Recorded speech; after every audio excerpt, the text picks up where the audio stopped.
Before we dive into E40's most heated rivalries, make sure to hit that like button and subscribe to the channel.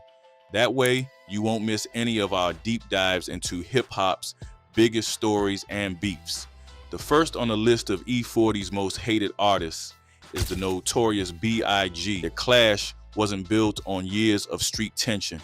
It started with a single interview.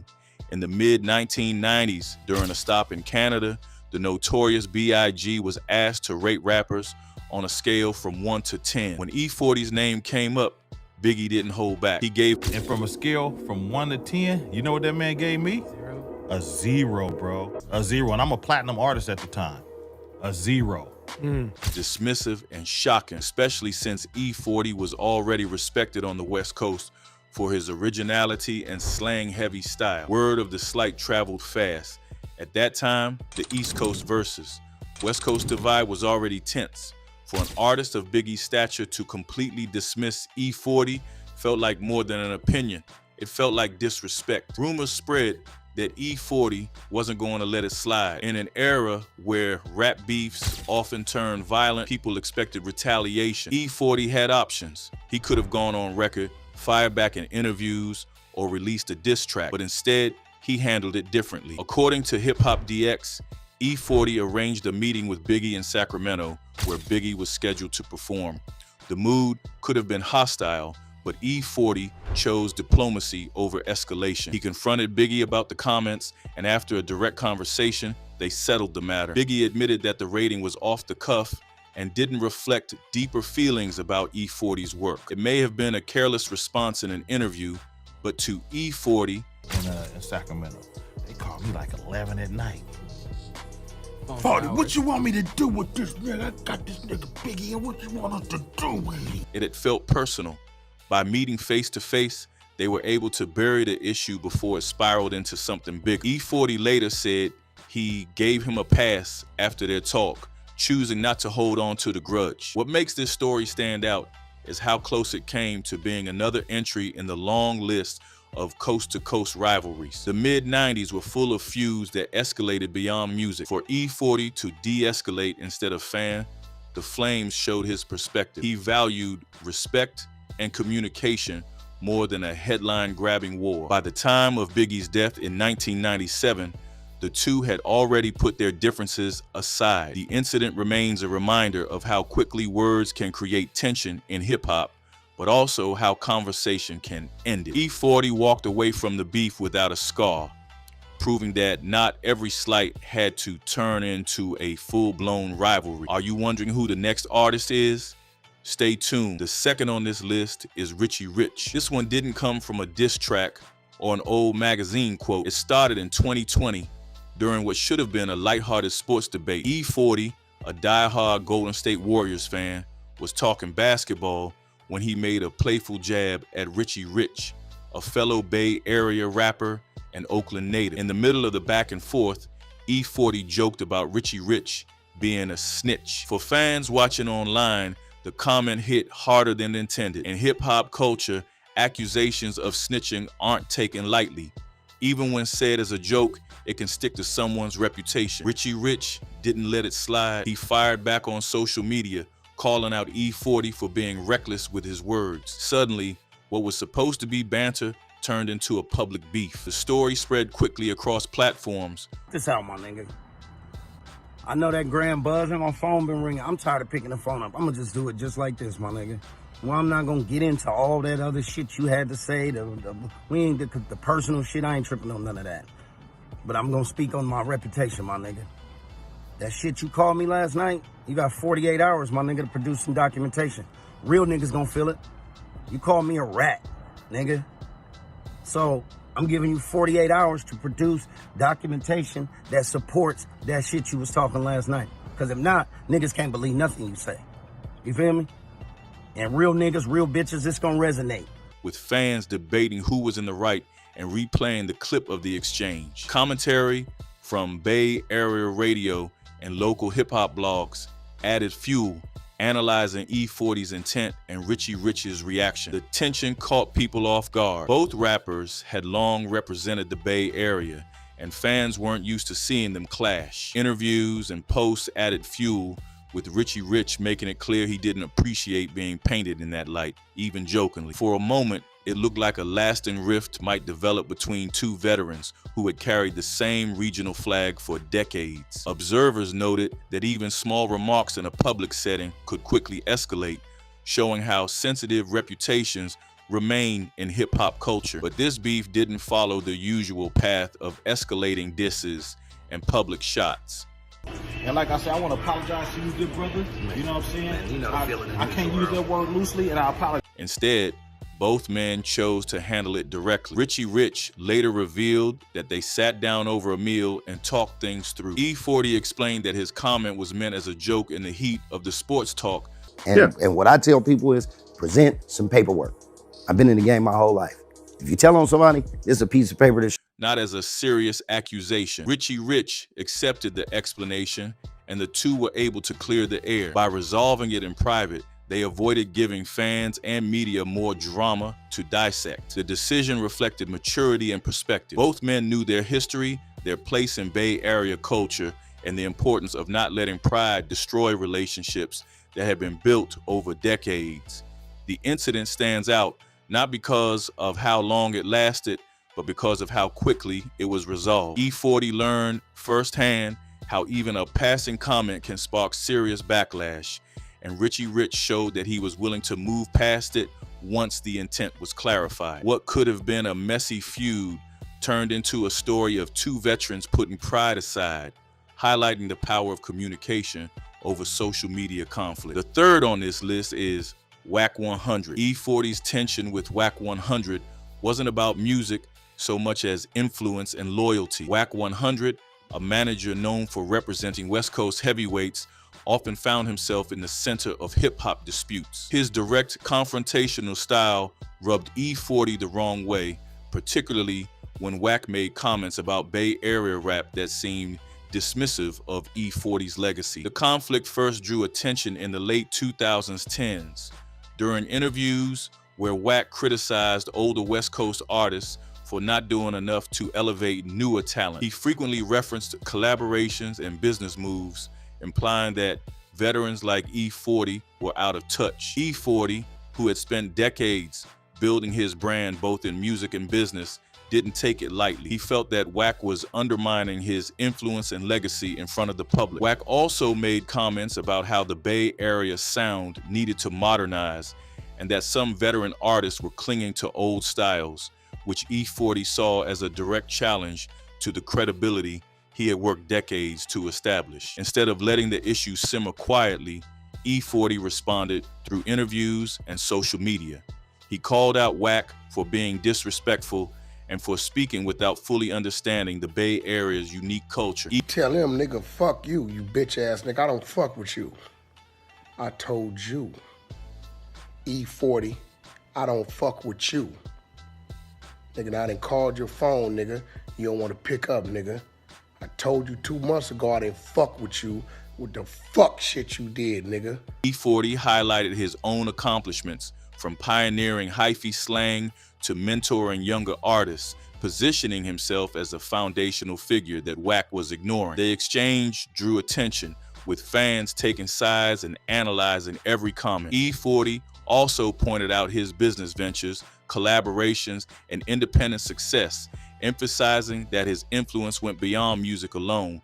The situation escalated when Wack suggested E40 was more about fame than real impact, which E40 interpreted as a personal attack. Known for his sharp wit and clever wordplay, E40 hit back, combining humor with pointed criticism to remind Wack and the public that he was not someone to be dismissed. While there were no diss tracks, the back and forth played out across interviews, podcasts, and social media threads, showing a modern version of a beef where words and perception mattered more than physical confrontation. Wack continued to make subtle jabs in interviews and podcasts, often referencing emerging artists, while E40 responded with both humor and pointed clarifications.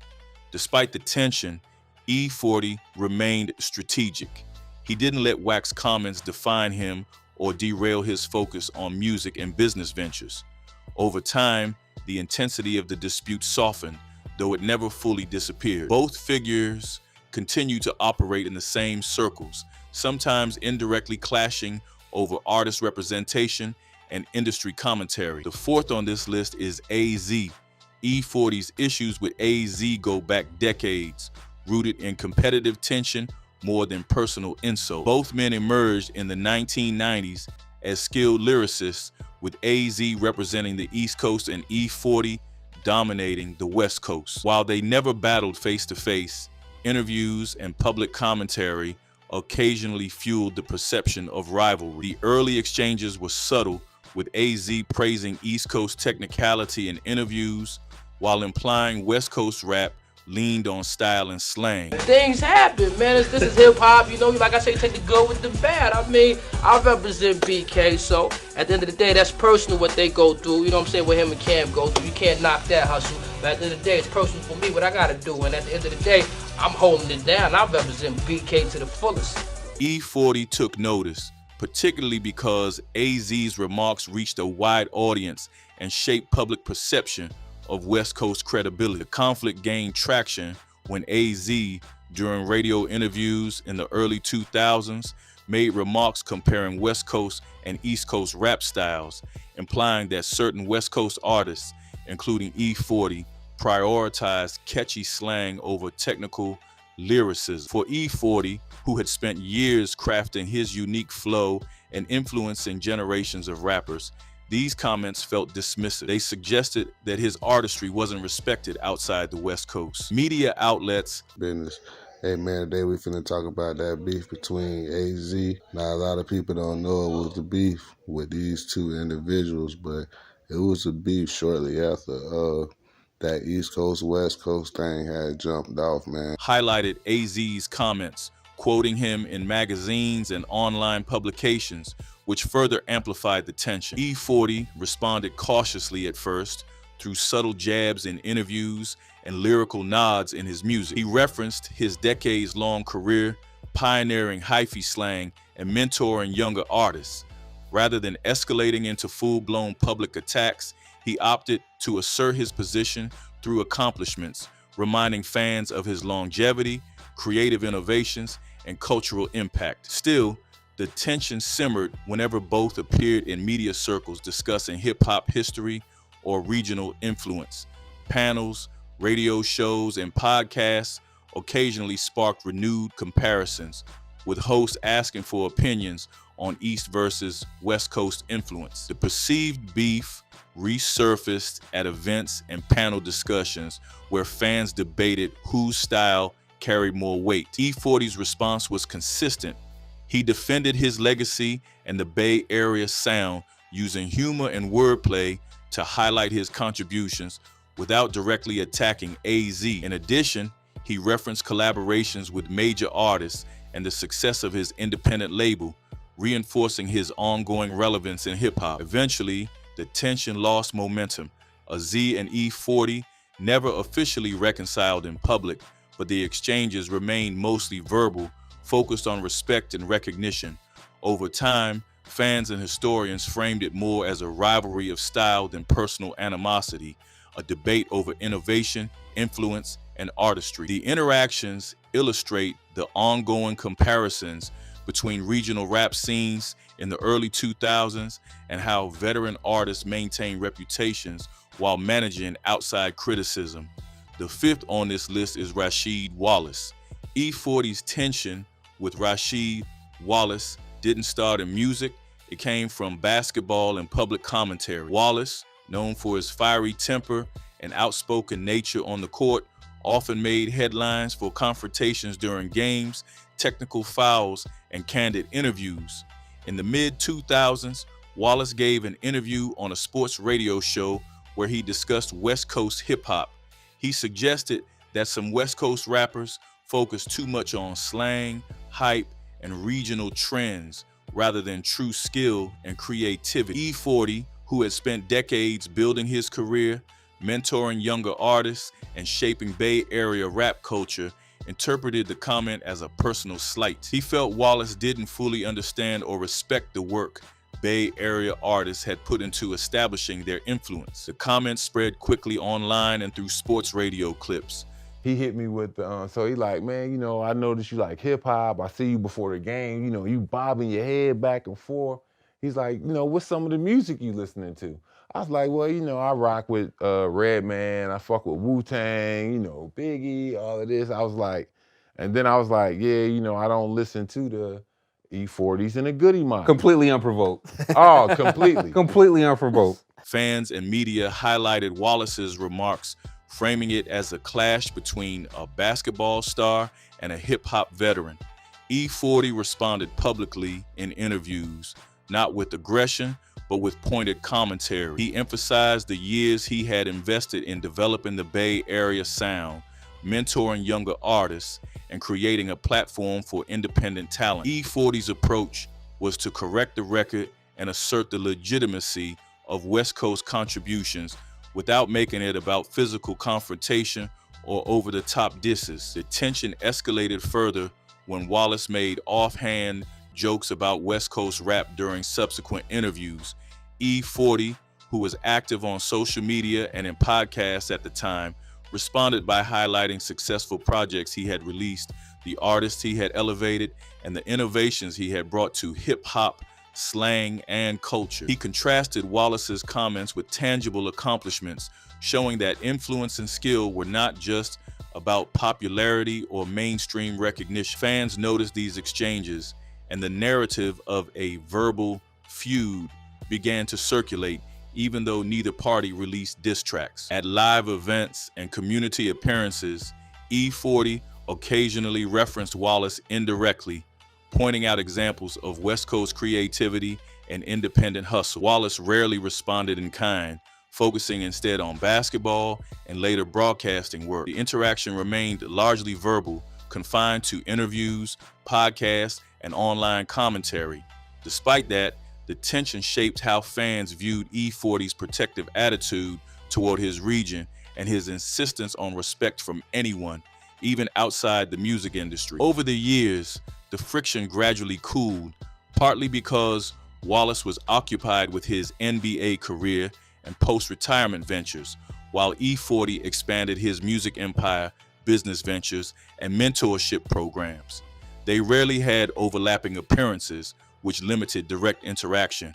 However, the story persisted in fan discussions as an example of how E40 responded to perceived disrespect. This once again E40's approach to conflict. He assesses whether someone is challenging his credibility, asserts his influence through facts, accomplishments, and commentary, and maintains control of the narrative without unnecessary escalation. Even when faced with someone from outside the music world, he demonstrates the same principles he applies to artists, standing his ground while managing the situation strategically. Coming in sixth is Little Bruce.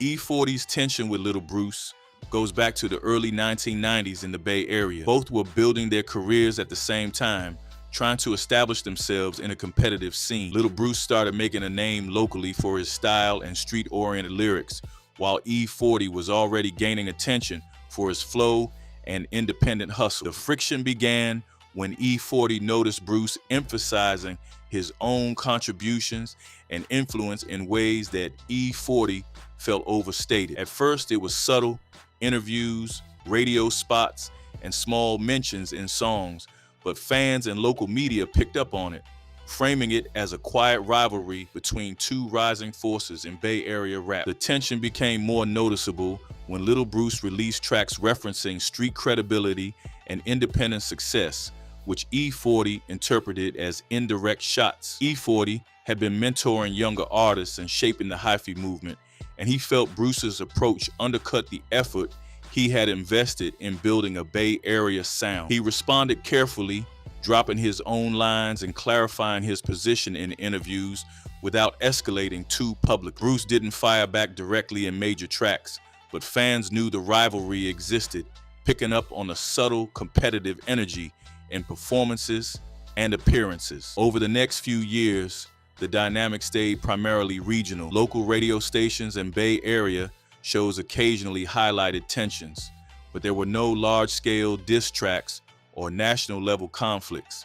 E40 focused on expanding Sick With It records and collaborating with other artists. Explain what happened with you and Big. Maybe done got you investigated. These predicament. Look, check this out, man. Check this out, man. This is how everything went down with that situation. This is real spill. Back in the day, I think it was 94, around 94, 95. Big had did an interview in a Canadian magazine. I don't know how it got. Internet wasn't even booming back then, but I don't know how it got in my hands. You feel me? But it was like he was rating everybody on the scale to from 1 to 10. Right. And I read that article. You read that? It was you and Spice 1. He gave Spice 1 a 2 and gave you a 0. A 0, bruh. Yeah. You feel me? Even if I didn't like him, I wouldn't give him a 0. Yeah, like a 3 or something. Yeah, I would. Yeah, 3. Give me something. What happened was my folks, just like his folks, would have been hot about the situation. Reinforcing his influence in the Bay Area, Bruce concentrated on maintaining his street credibility and loyal fan base, making strategic appearances. At number 7 is DJ Quik. E40's friction with DJ Quik started in the early 2000s, rooted in West Coast rap dynamics. Let me tell a little story about the places that I've been to and the things that I've been through. Like fighting this shit. Now I'm about to take you back to 84. When I was 14, kicking back in the trees west. E40 representing the Bay Area and Quik based in Compton, but disputes arose over influence, recognition, and collaboration opportunities. E40 noticed Quik producing tracks for other West Coast artists without involving Bay Area talent, which he felt minimized his region's contribution. Tension grew quietly, primarily through comments and interviews and social media interactions rather than public diss tracks. The situation intensified when Quik produced songs that highlighted other West Coast artists' street credibility, which E40 interpreted as an indirect dismissal of his own influence. E40 responded in interviews, emphasizing loyalty and respect in hip-hop and stressing that Bay Area artists should get recognition in the broader West Coast scene. Quik defended his production choices, noting his experience, track record, and commitment to elevating artists he worked with, arguing that creative decisions weren't meant as personal slights. Despite the disagreement, the tension remained professional. They avoided direct lyrical battles, but collaborations stalled or fell apart because of the underlying friction. E40 continued releasing music and mentoring talent through Sick With It records, building his national presence while maintaining Bay Area influence. Quik stayed focused on production, his own releases, and supporting West Coast artists, reinforcing his dominance in his territory. Interviews and media coverage occasionally highlighted subtle digs and professional disagreements, keeping fans aware of the competitive energy. By the mid-2000s, the tension simmered but never fully disappeared. They maintained working relationships when necessary, but avoided unnecessary public conflict. The friction revolved around recognition, creative control, and regional influence rather than personal attacks. It shaped collaborations, production choices, and how both navigated professional relationships in West Coast hip-hop. Even without major diss tracks, the rivalry defined part of E40's interactions in the scene and influenced his approach to asserting Bay Area presence in a competitive regional landscape. Through all of it, E40 never stayed silent. Not with Biggie, not with Richie Rich, not with Wallace or anyone else. He addressed slights, protected his legacy, and made sure respect was never optional. Every comment, every jab, every tension became a statement, turning potential beefs into lessons about influence, loyalty, and standing your ground. People tried to underestimate him, but E40's voice and impact always spoke louder than the noise. Now it's over to you. Was Biggie's 0 the slight that stung the most? Did Richie Rich's sports debate jab cut deeper? Or was it someone like Little Bruce or DJ Quik who pushed him to assert himself the hardest? Drop your thoughts in the comments. Like this video if you followed E40's clashes and respect how he handled them. And hit subscribe if you want more stories about the tensions, rivalries, and legends that shaped hip-hop.